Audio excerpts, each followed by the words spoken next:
순례자의 노래 오정희. 눈이 내리고 있었다. 아침부터 내리는 눈이었다. 혜자는 창문을 열어놓고 창틀에 올라앉아 천지를 어지럽게 흔들며 편편히 쏟아져 내리는 눈을 바라보았다. 작은 소음까지 묻혀버린 듯 동네는 조용했다. 하루에도 몇 차례씩 담 안으로 날아들어온 야구공을 넘겨달라고 소리치거나 몰래 담을 타넘는 아이들의 소리도 들리지 않았다. 집에 돌아온 첫날 마루문에 기대어 지켜보는 그녀를 흘끗거리면서도 유유히 담을 타넘는 사내 아이를 날카롭게 불러 세웠을 때 그 애가 불만스레 내뱉은 말에 오히려 안도감을 느꼈던 것을 혜자는 기억하고 있었다. 여지껏 맨날 그랬단 말이에요. 다른 애들도요. 집안에 사람이 없으니 어떡하란 말이에요. 안도감을 느꼈다는 것은 아마 적어도 그녀의 집이 흉가이거나 마음씨 고약한 거인이 지키는 저주받은 황폐한 정원은 아니라는 의미에서였을 것이다. 잎 떨군 나뭇가지에 무겁게 얹힌 눈이 가끔 툭툭 부러지는 소리를 내며 떨어지고 그 서슬에 눈 위에 내려앉아 먹이를 찾던 참새들이 포루루 날아올랐다. 문간방 처녀는 아직 나가지 않은 모양이었다. 혜자는 희게 눈 덮인 마당으로 내려가 눈을 한 움큼 쓰러지었다. 발목까지 눈 속에 빠졌다. 이대로 눈이 내린다면 저물기 전 무릎까지 쌓이기 쉬울 것이다. 눈을 쓸어야겠다고 생각하면서도 혜자는 그대로 서 있었다. 어느 집에선가 피아노 소리가 들려왔던 것이다. 한 손으로 서툴게 간신히 멜로디만 있는 노래를 혜자는 조그맣게 따라 불렀다. 산도 들도 나무도 하얀 눈으로 하얗게 하얗게 덮일 거예요. 하얀 마음으로 자라니까요. 혜자가 어린 시절 불렀고 그녀의 아이들 역시 어릴 때 부르던 동요였다. 지난밤 그녀는 꿈을 꾸었다. 오랫동안 잊고 있었지만 어릴 때부터 그리고 어른이 되고 나서도 종종 꾸던 꿈이었다. 꿈에는 늘 같은 길을 간다. 이제는 잊혀지고 버려진 옛 성벽처럼 퇴락하고 이끼 낀 돌담이 끝없이 이어지고 돌담을 따라 걸으며 혜자는 꿈속에서도 여기가 어디던가 그전에도 왔었는데 하며 너무도 익숙한 분위기에 친근하게 중얼거리곤 했다. 혜자는 잠을 깬 후에도 미아처럼 막막하고 안타까운 느낌에서 헤어나지 못하곤 했던 것이다. 그것은 도대체 어디로 가는 길이었을까? 그리고 또한 그 익숙한 느낌은 무엇이었을까? 손이 차갑게 얼어들어왔다. 쓰러진 눈이 손 안에서 녹고 있었다. 혜자는 젖은 손을 문지르며 발을 굴러 신에 묻은 눈을 털어내고 집 안으로 들어왔다. 방과 마루는 한껏 어질러져 있어 발을 내디딜 때마다 벗어던진 잠옷이며 물컵, 걸레, 트랜지스터 라디오 따위가 밟혔다. 당연했다. 일주일 전 집에 돌아온 이래 그녀는 집안일에 전혀 손을 대지 않았다. 엊그제 그녀는 집 뒤편 마당의 시멘트 갈라진 틈에서 딸 아이의 노란 꽃핀을 주워 그것을 들여다보며 하루를 보냈다. 중학교 졸업반이 된 딸에는 이미 오래전에 꽃핀 꽂을 나이가 지났다.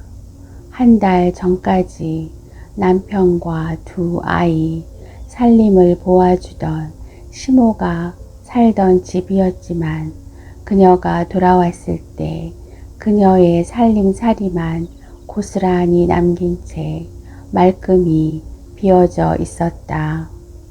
퇴원을 앞둔 그녀의 거취에 대해 많은 논란과 수기가 있었겠지만 이미 호적 정리까지 깨끗이 마친 그녀에게 집을 내주기로 한 것은 그쪽으로서는 대단한 배려였을 것이다. 담당 의사로부터 언제든 퇴원해도 좋으리라는 통고를 받자 남편은 말했었다. 곧 집을 비우기로 했소. 그 집에 들어가는 것이 싫으면 팔고 작은 아파트를 얻는 것도 한 방법이 될 거요. 그날 이후 혜자는 남편을 만난 적이 없었지만 어쨌든 그로서는 이혼한 전처에 대한 이해를 다 한 셈이었다. 표면상으로는 그녀가 원한 이혼이었고 그 역시 그리 될 수밖에 없다는 방향으로 생각이 기울고 있었지만 그것이 그녀가 병원에 있는 동안 이루어진 일이라는 점을 괴로워한 듯 했다. 그러나 그녀는 퇴원하는 길로 이 집으로 들어왔다. 인간은 망각의 동물이다. 당신은 심신이 아주 건강하다. 그전처럼 충분히 잘 살아갈 수 있다. 무엇보다 두려움을 갖지 말라고 의사는 말했었다. 긴 여행 뒤의 휴식처럼 그녀는 극도의 게으름 속에 자신을 풀어놓았으나 이따금 울리는 전화벨 소리, 이제는 이곳을 떠난 남편과 아이들을 찾는 소리들은 소스라치는 현실감으로 그녀를 일깨웠다. 없어요.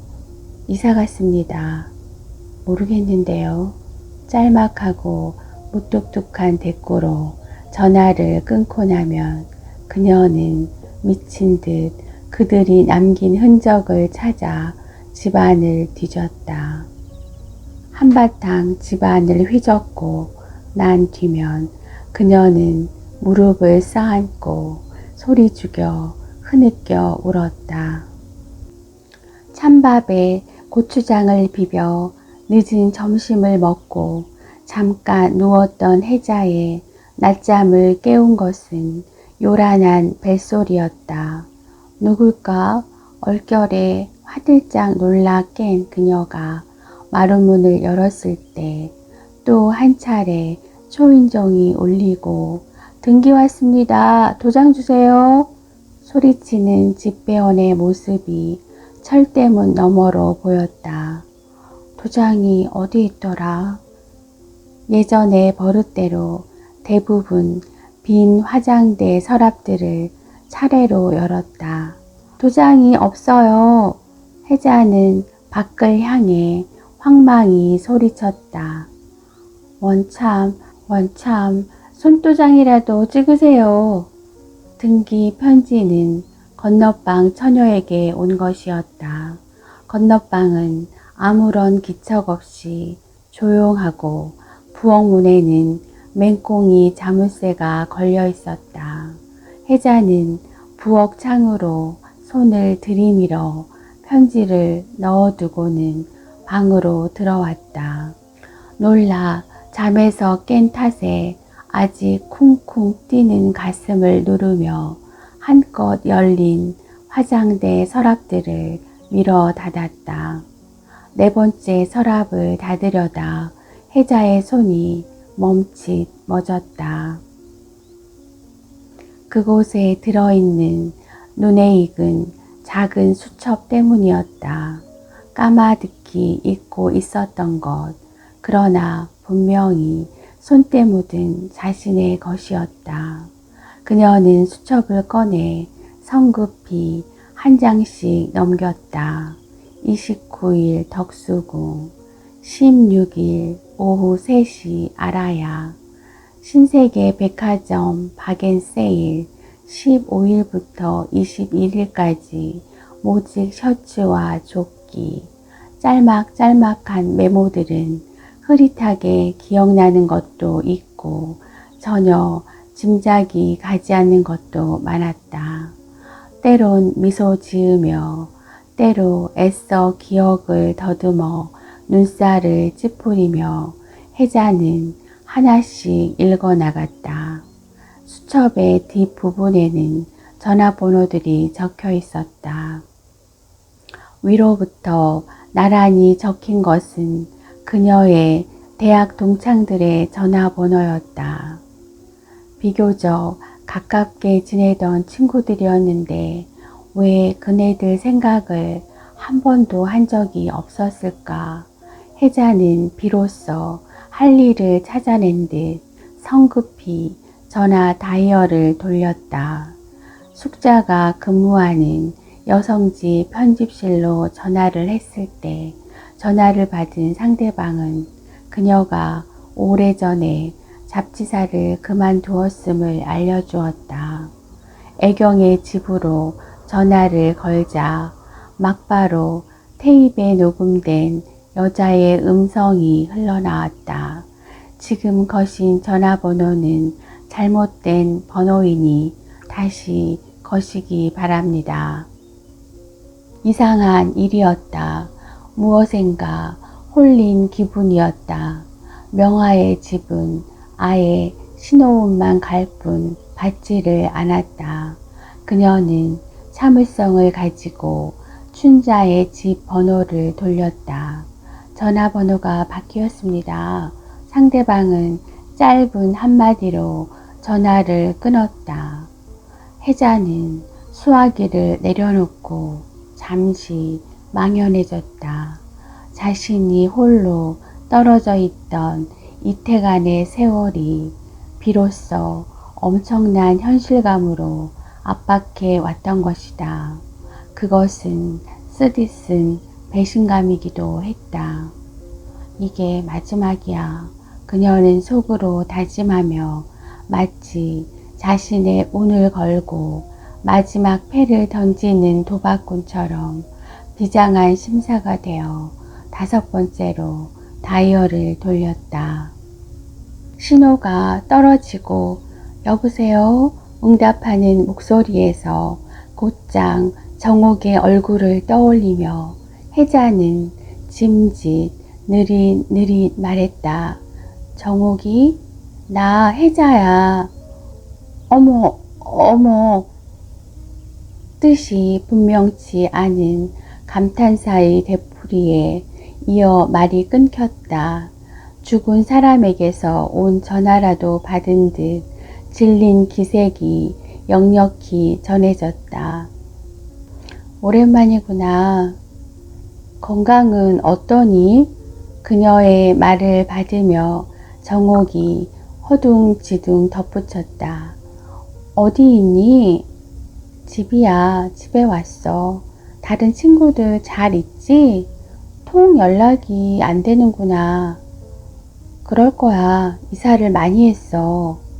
만나고 싶다는 혜자의 말에 정옥은 잠시 뜸을 들인 후 대답했다. 마침 잘 됐어. 봉선이가 남편 따라 외국으로 가게 되어 송별회를 해주기로 했어. 7시야. 광교 K빌딩 13층 스카이라운지 알지? 거기야. 모두들 널 보면 반가워할 거야.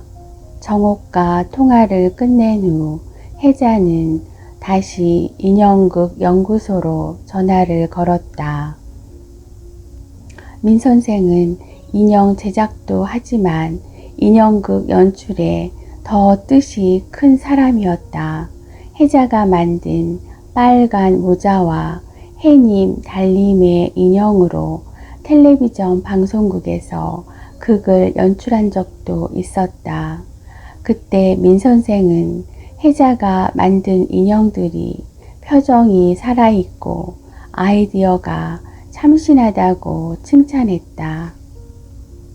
2년간은 그녀에게만 긴 시간은 아니었던 모양이었다. 김혜자라는 이쪽의 밝힘을 듣고도 그는 금시 알아듣지 못했다. 빨간 모자와 해님 달님 극에 쓰인 인형을 만들었던 김혜자라고 설명을 했을 때야 그는 가늘게 놀람의 외침을 내뱉었다. 그러나 그는 곧 예사롭게 물었다. 오랜만입니다. 어떻게 지내세요? 그도 잘 알 것이다. 혜자가 어떻게 지냈는가. 아는 사람 사이에서는 70번도 더 돌아다녀 낡아빠지고 진부한 얘기거리가 되었을 테니 건강은 괜찮으십니까? 아주 좋은 편이에요.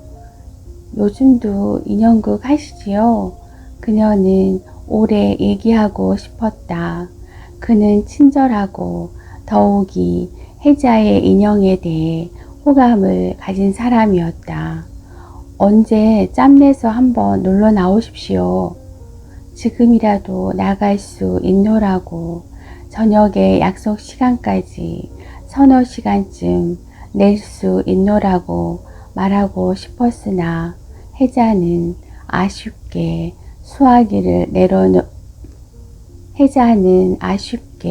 수화기를 내려놓으며 그는 워낙 바쁜 사람이라는 생각으로 서운한 마음을 달랬다. 그는 인형극에 미쳐 인형극에 관한 책을 쓰고 소극장과 국민학교 강당 그리고 텔레비전 방송국으로 바쁘게 뛰어다녔다. 혜자는 생각했다. 다시 인형 만드는 일을 할 수 있으리라. 낙도와 벽지의 학교로 순회 공연을 다니고 또 인형극의 인형들을 한 세트씩 갖춰 싼 값에 보급한다면 어린이들은 스스로 집안에 작은 극장을 갖춰 인형극 놀이를 할 수 있으리라. 그것이야말로 자신이 뜻을 갖고 하고 싶은 일이며 또한 얼마간 돈도 벌 수 있을 것이다. 다시금 인형 제작을 시작하겠다는 결의가 그녀에게 갑작스러운 생기와 활력을 주었고 그것은 또한 이제껏의 생활이 단순한 삶으로 굴욕적인 것이었다고 자신을 비판하게끔 만들었다.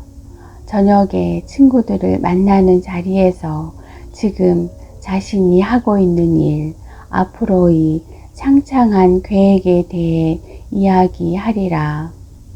민 선생과 함께할 전시회나 순회 공연 얘기는 거짓말이 아니다. 약속된 것은 아니지만 조만간 그렇게 될 것이 틀림없었다. 민 선생은 늘 혜자가 만드는 인형에 관심을 표하지 않았던가. 친구들 사이에서 자신의 얘기가 70번씩이나 돌고 돌았을 것이란 생각은 자신의 기우일 뿐일지도 몰랐다. 처음 전화 받았을 때 민 선생이 곧 그녀를 기억해내지 못하던 것, 그리고 뒤를 이은 감전된 듯한 놀라움과 막연한 약속의 말에서 그녀를 기피하는 심사를 읽은 것은 이 편의 공연한 피해의식인지도 몰랐다.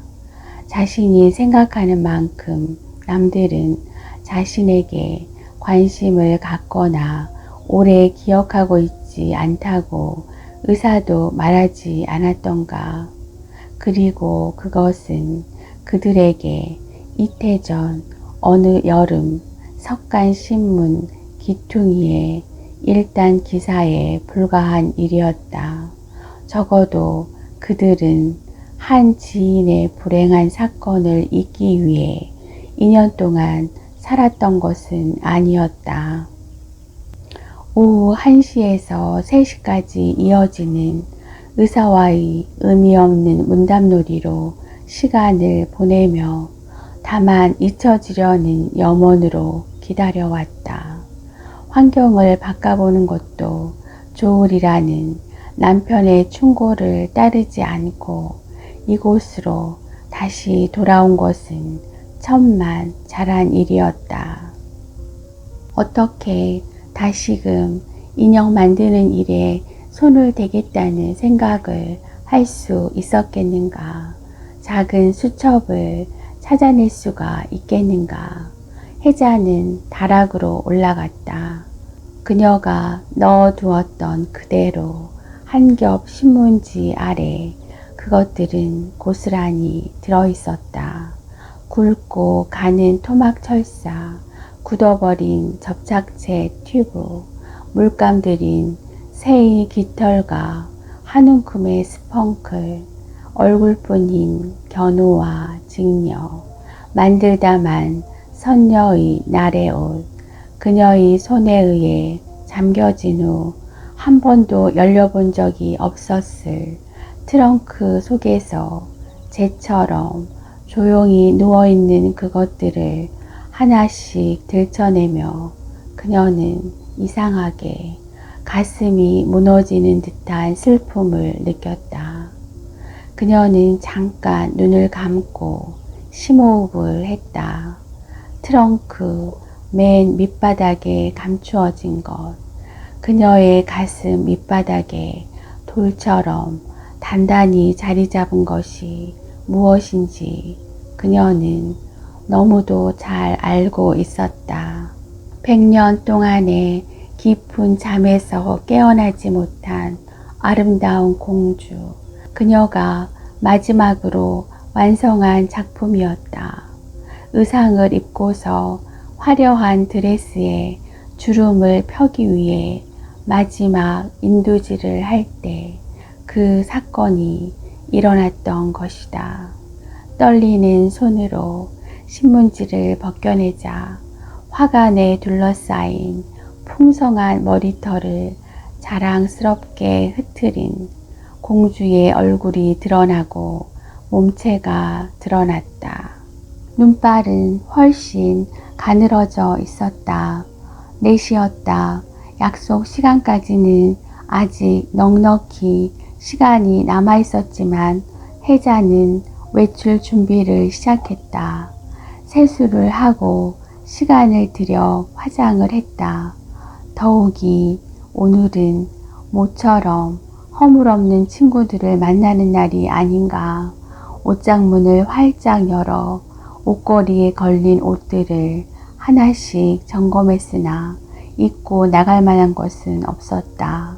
지난 2년간 옷을 한 벌도 해입지 않았고 또 그동안 엄청나게 몸이 불었던 것이다. 옷장에 걸린 옷들을 모조리 입어본 후에야 그녀는 몸에 맞는 옷을 찾아낼 수 있었다. 흰 칼라가 대담하게 넓게 목을 두르고 어깨 아래부터 망토처럼 퍼진 검정 벨벳 원피스를 지어 입고 외출한 그녀가 퇴근길에 남편을 만났을 때 아내의 옷차림에 까다로웠던 그는 대단히 소녀 취향의 옷이라고 그녀의 나이에 걸맞지 않음을 넌지시 둘러 말했고 그녀 역시 곧 새로운 유행을 따라 그 옷을 입지 않게 되었던 것이다. 몸이 얼마나 불었는지 옷을 입자 자루 속에 든 듯 답답하게 죄어왔다.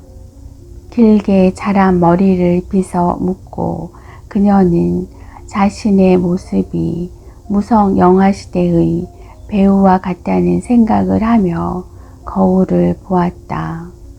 마루의 유리문이 드르륵 열리고 건넌방 처녀의 목소리가 들렸다. 아줌마, 나 나가요. 좀 이따가 우리 방 연탄 구멍 막아주세요. 5시가 넘자 혜자는 코트를 걸치고 집을 나섰다. 눈이 와서 교통사정이 나쁠 수 있다는 점을 감안하더라도 3, 40분이면 약속 장소에 충분히 가 닿을 수 있으리라는 것을 알면서도 텅 빈 집에 괴어드는 어둠에 등을 밀리우듯 바삐 집을 나섰다. 시간이 넉넉했기에 종로에서 차를 내린 혜자는 곧장 지하도를 건넜다. 눈은 완전히 그치고 저무는 거리에는 바람이 불고 있었다. 오랫동안 시내에 나와본 적이 없었지만 그녀의 머릿속에 찍힌 약도는 명료했다. 아직 시간이 많이 남았군. 약속 시간보다 일찍 가서 우두커니 앉아있는 것도 청승마저 보일 텐데. 근처에서 커피라도 한 잔 마시며 몸을 녹일 생각으로 두리번 거리던 그녀의 눈길이 길 건너 왼쪽 갈색 빌딩에 이르러 찔린 듯 멎었다. 왜 진작 그 생각을 못했을까? 정국에게서 K 빌딩의 위치를 들었을 때 그 맞은편에 남편의 근무지가 있다는 걸 전혀 생각지 못한 자신의 우둔함을 가볍게 나무라며 혜자는 빠져나온 지하도로 다시 바삐 내려갔다. 그는 아직 사무실에 있을 것이다. 서로 퇴근 시간이 지났다 하더라도 그는 언제나 늦게까지 회사에 남아 일을 하곤 했었다. 그는 언제든 어려운 일이 있으면 의논해주기 바란다고 말하지 않았던가? 인생의 어느 한 시절, 결코 짧지 않은 세월을 가장 가깝게 함께 지낸 사람으로서 이 추운 날 따뜻한 커피 한 잔 나누는 일에 어떤 끈끈함이나 칙칙함이 있는가? 그러한 관계에조차 인색하다면 사람들의 어울려 살아감, 인생이란 도대체 무엇이란 말인가? 더욱이 자신은 이제 새로운 출발, 멋진 일들에 대한 계획으로 가득 차 있지 않은가? 곧 일을 시작할 것이라는, 게다가 인형극계의 독보적인 존재인 민 선생과 함께하는 일이라면 남편도 훨씬 믿어할 것이다. 쉴 새 없이 자문자답으로 의기양양해진 혜자가 영우무역이 들어있는 5층에서 엘리베이터를 내렸을 때 수위가 앞을 가로막았다. 빌딩의 5, 6, 7층을 모두 영우무역이 쓰고 있었던 것이다. 어떻게 오셨습니까, 아주머니? 혜자는 예상치 않은 벽에 잠깐 주춤했으나 곧 당당히 대답했다. 기획실장을 찾아왔는데요. 그가 인터폰을 들었다. 교환이 나오는 동안 수위는 다시 물었다. 누구시라고 그럴까요? 안사람이라고 해주세요. 젊은 수위는 고개를 갸웃하고 다시금 찬찬히 그녀를 아래 위로 훑어보았다. 기획실이 나오자 곧 수화기를 건네주었다. 기획실장입니다. 바로 곁에서 말하듯 송수화기를 가득 채우며 크게 울리는 목소리가 이상하게 귀에 설었다. 당신이세요? 나예요. 영선이 엄마예요. 귀에 설고 여유 있는 그의 목소리가 와락 그녀를 위축시켜 혜자는 서툴게 더듬거렸다. 누구십니까? 제가 기획실장입니다만. 그리고 잠시 사이를 두었다가 그가 덧붙였다. 혹시 이영섭 실장을 찾으시는 게 아닙니까? 그래요. 이영섭 실장님을 대주세요. 제가 안 사람이에요. 상대방은 낮게 부르짖었다. 잠깐 기다리세요. 제가 이군호입니다. 곧 나가지요. 곧이어 왼쪽으로 꺾인 복도로부터 키가 크고 아는 사내가 나타났다. 머리가 많이 벗어지고 안경을 쓰고 있었지만 혜자는 첫눈에 그를 알아볼 수 있었다. 남편의 입사 동기로 꽤 가까운 사이였던 이군호였다.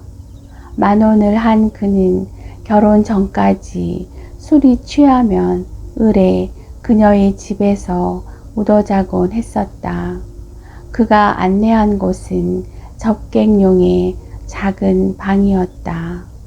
몇 개의 탁자와 의자만이 놓인 장식 없는 방을 혜자는 호기심도 없이 둘러보았다. 그가 몹시 당황하고 있다는 느낌을 받았기 때문이었다. 그는 인터폰으로 차를 부탁하고 비로소 그녀에게 말을 건넸다. 많이 좋아지셨군요. 건강은 괜찮으십니까? 모두들 자신에게 한결같이 건강을 묻는다. 마치 당신의 화약고는 안전한가? 라고 묻듯이. 그런데 그이는 자리에 없나요?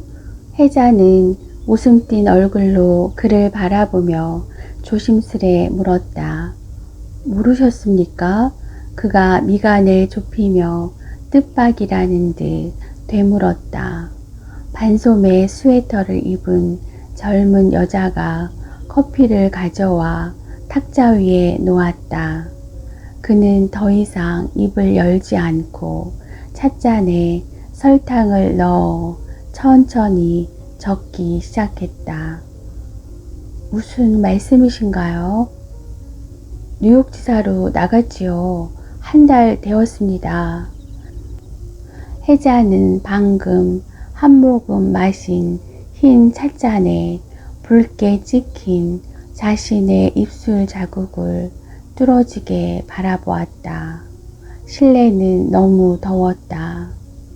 꽉 끼는 옷은 운신할 수 없이 숨통을 죄었다.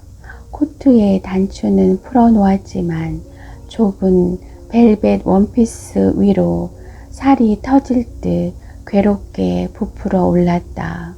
그녀는 손수건을 꺼내 얼굴과 목덜미에 땀을 찍어냈다. 한 3년 있을 작정으로 아이들을 모두 데리고 떠나지요. 모르고 계셨군요. 모르긴 해도 그 친구가 아주머니에게 알리지 않은 건 행여 아주머니의 상처를 건드릴지도 모른다는 배려였을 겁니다. 아니, 괜찮아요. 저는 지나가는 길에 그저 들른 것 뿐이에요. 그이는 저더러 의논할 일이 있으면 언제든지 찾아오라고 말했었거든요. 옷 속으로 줄곧 흐르는 땀과 후덥지근하고 더운 공기에 질식할 것만 같다는 생각을 하며 그녀는 멍청이 말했다. 가야겠어요. 그녀는 무겁게 몸을 일으켰다. 괜찮으세요? 안색이 아주 나쁘군요. 창백한 얼굴로 땀을 흘리고 있는 그녀를 보며 그가 걱정스럽게 물었다. 좀 더워서요. 바쁘실 텐데 시간을 내주셔서 고마워요. 또 친절히 대해주셔서 고맙습니다. 엘리베이터 문이 닫히고 정중히 허리를 꺾은 그의 모습이 가려지자 그녀는 조용히 울기 시작했다. 시계탑의 전자시계는 7시 20분을 가리키고 있었다. 약속 시간인 7시에서 20분이 지났는데도 그녀가 아는 얼굴들은 하나도 나타나지 않고 있었다. 크리스마스 트리의 불빛이 한결 명료해지고 도시의 불빛은 깊고 현란하게 돋아났다. 어둠이 깊어지고 있는 것이다. 30분이 지났다. 한산하던 실내는 거의 차다시피 했고 그녀는 출입문이 여닫힐 때마다 긴장한 눈길을 보냈다. 혹시 그들이 자신을 알아보지 못한 것은 아닐까? 그녀는 자신이 첫눈에 쉽게 알아보지 못할 정도로 모습이 변했다는 걸 알고 있었다. 밖의 어둠을 배면으로 해서 유리창에 찍힌 얼굴은 자신이 보기에도 낯설었다. 사람들이 세상이 그녀의 일을 잊어주기를 원하는 간절한 바람으로 그녀는 규칙적인 투약과 주사, 간단 없이 찾아드는 나락과 같은 수면과 허기증으로 살을 찌우며 열심히 자신의 모습을 변모시켰고 머리털은 회백색으로 길게 자랐다. 병실을 함께 쓰던 여자가 자기의 머리핀을 훔쳐갔다고 어거지를 쓰며 느닷없이 그녀의 머리털을 뜯을 때까지 그녀의 손에 한 움큼 뽑힌 회백색 머리털이 자신의 것인 줄 깨닫지 못하고 있었다. 그네들이 자신을 못 알아볼지도 모른다는 생각에 혜자는 출입문 가까운 곳으로 자리를 옮기고 진토닉을 한 잔 시켰다. 벌써 1시간이 지나고 있었다. 유리로 밀폐되고 난방이 잘 된 실내는 역시 더웠다. 그녀는 코트를 벗어 의자에 걸쳐놓고 답답하게 죄는 목과 가슴의 단추를 살며시 풀어놓았다. 점점 작아져 컵의 표면으로 떠오르는 얼음 조각을 우울하게 바라보았다. 그리고 시간이 감에 따라 그들이 오리라는 희망 또한 엷어져 갔다. 9시가 넘자 그녀는 웨이터에게 또 한 잔의 진토닉을 주문했으며 비로소 자신이 약속 시간과 장소를 잘못 안 것이 아닌가 하는 실제적인 의혹에 사로잡혔다. 혹시 내일 또는 모레로 정해진 날짜를 오직 나가고자 하는 그녀의 절박한 갈망이 임의로 오늘이라 속삭인 것이나 아닐까. 점점 작아지는 얼음 조각들이 달그락 소리로 부딪히다가 흔적 없이 녹아 사라지는 것을 지켜보며 한없이 기다려야 한다는 것은 쓸쓸한 일이었다.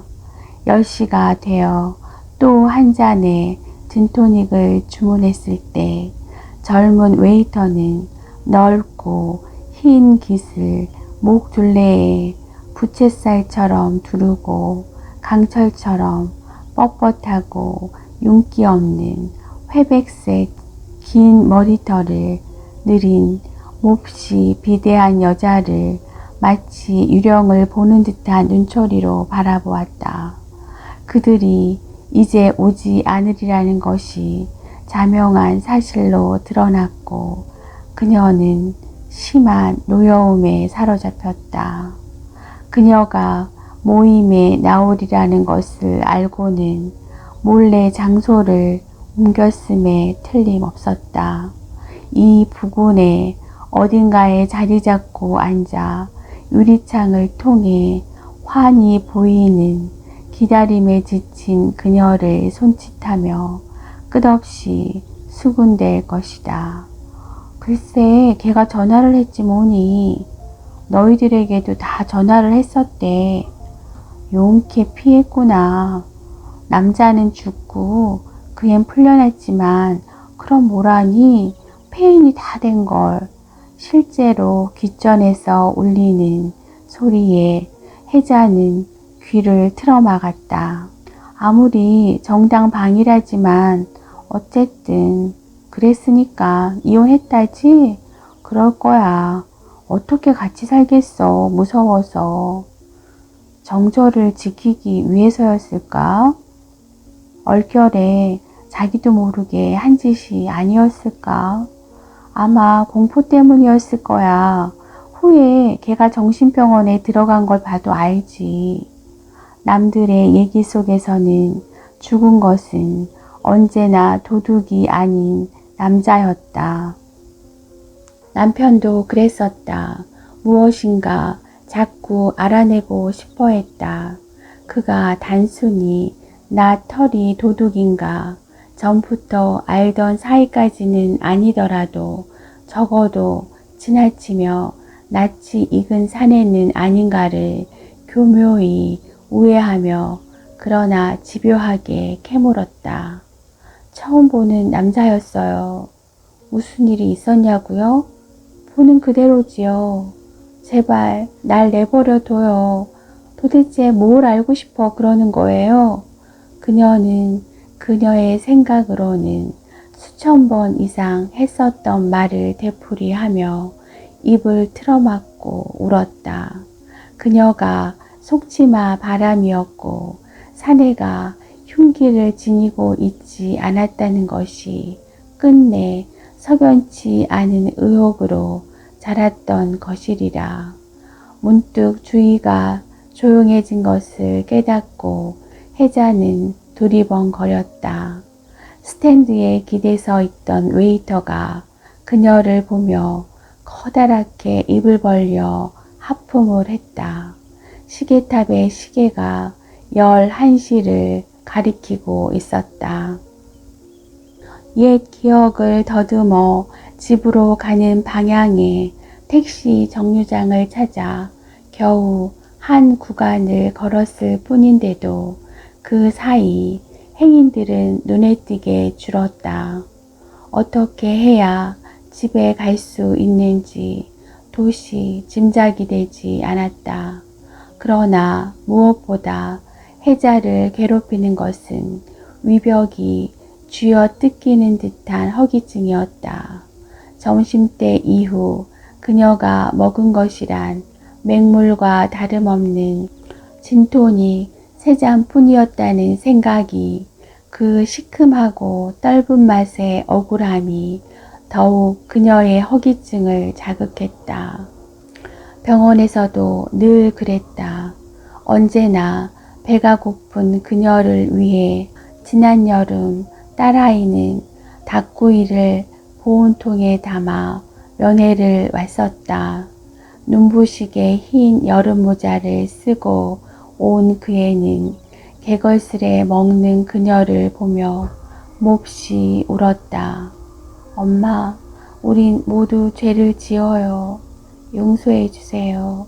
라고 말하며 잠시의 작별인 듯 인사를 하고 떠난 그 애를 아직 본 적이 없었다. 배를 움켜쥐고 쉴 새 없이 주위를 두리번거리던 혜자는 길 모퉁이 불빛이 번이 비쳐나오는 포장마차로 들어섰다. 뭐 먹을 만한 걸 좀 주세요. 배가 고파서 그래요.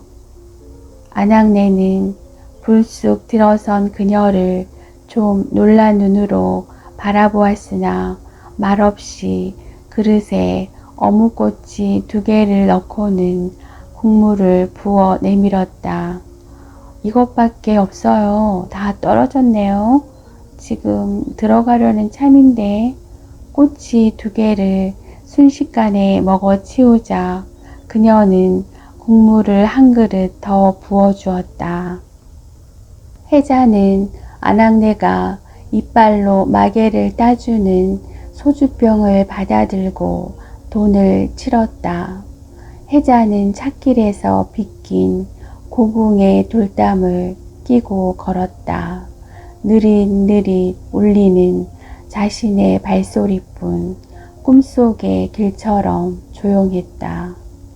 바람이 세차게 불어올 때마다 이끼 낀 돌담의 안쪽 오래 묵은 나무들이 머리 풀며 울었다. 혜자는 서너 걸음에 한 번씩 멈춰 서서 찔끔찔끔 소주를 부어 넣었다. 도수 높은 안경을 썼을 때처럼 자꾸 발밑이 꺼져들었다. 약속 위반이야. 혜자는 소리내어 말했다. 어린 시절 소꿉놀이를 하던 동무들이 그녀만 남겨놓고 아무런 말 없이 단순히 놀이에 실증이 났다는 이유만으로 돌아가 버릴 때, 혹은 숨바꼭질 놀이에서 순례가 된 그녀가 열심히 열을 셀 동안 그녀가 절대로 찾을 수 없는 곳에 숨어 나오지 않거나 놀이를 일방적으로 파기해버린 아이들에게 막막하고 외로워진 그녀가 울듯한 심정으로 외치던 소리였다. 그녀는 다시금 엄마를 이런 곳에 두다니, 우리가 이렇게 살아야 하다니, 차라리 난 죽어버리고 싶어요 라고 울면서도 나날이 새롭게 아름답게 피어나던 딸에게 거짓말장이라고 욕설을 퍼부었다. 그래, 빈집에 그녀만 남겨두고 남편과 아이들은 훌훌히 떠났다. 마치 어릴 때의 신이 없는 계집애들처럼. 돌담길은 어디까지 이어지는 것일까? 문득 어젯밤의 꿈이 생각났다. 꿈속에서 늘 가는 길인가? 어느 무너진 돌틈에 자신을 위한 표지가 있으리라는 것을 알면서도 언제나 안타까운 뿐으로 꿈을 깨었었다는 기억이 그녀를 조바심 나게 했다. 혜자는 병을 들어 꿀꺽꿀꺽 목 안으로 부어 넣었다. 그것이 마치 영원히 깨지 않을 꿈의 묘약인 듯 숨도 쉬지 않고 단숨에 마셨다. 모두들 나를 살인자라고 경계하고 기피하지만 누구라도 그런 상황에서라면 그럴 수밖에 없었을 거야. 정말 그랬다. 혜자는 아이들이 학교에 간 뒤 여느 때처럼 지하실에 꾸민 작업장에서 인형 만드는 일을 하고 있었다. 아주 더운 여름날이었고 더욱이 악교를 녹이기 위해 전기 골로까지 피운 지하실은 찜통 같았다. 대문은 안으로 걸렸고 찾아올 사람도 없다는 것이 그녀로 하여금 속치마 바람으로 일하게 했을 것이다. 잠자는 공주의 머리칼과 장신구를 붙이는 까다로운 공정을 끝내고 마무리 작업에 열중해 있었을 때 지하실 문을 가로막고 기척 없이 들어서는 낯선 사내를 보았다. 그때 그녀가 본 것은 사내의 얼굴이 아니라 자신의 거의 벗은 몸이었다. 그러나 다가오는 사내의 두 눈에 한껏 달구어진 전기 인두를 들이댄 것은 오직 공포심 때문이었다. 몸의 곳곳에서 꽃처럼 피어나는 취기에 흔들리며 혜자는 걸었다. 무너진 돌틈의 숨은 언젠가 맺은 비밀의 약속, 사랑의 맹세를 찾듯 한 손으로 돌담을 쓸며 똑바로 앞을 보고 걸었다. 모두들 잊었다고, 어쩔 도리가 없지 않았느냐고 누군가 그녀의 귓전에서 웅웅 속삭였다. 그녀가 달아오른 전기 인두를 들이대지 않았다 하더라도 결과는 지금보다 결코 나을 것이 없을 것이라고 속삭였다. 돌담길, 꿈에는 그리도 익숙하게 자주 가는 길, 길이 끝나는 곳에는 꿈 깨인 쓸쓸한 현실이 있을 뿐이라고 어렴풋이 생각하면서도 혜자는 꽃처럼 피어나는 추기가 영원히 그 길을 이어주리라는 기대로 더 깊은 어둠을 향해 한 걸음씩 옮겨 놓았다.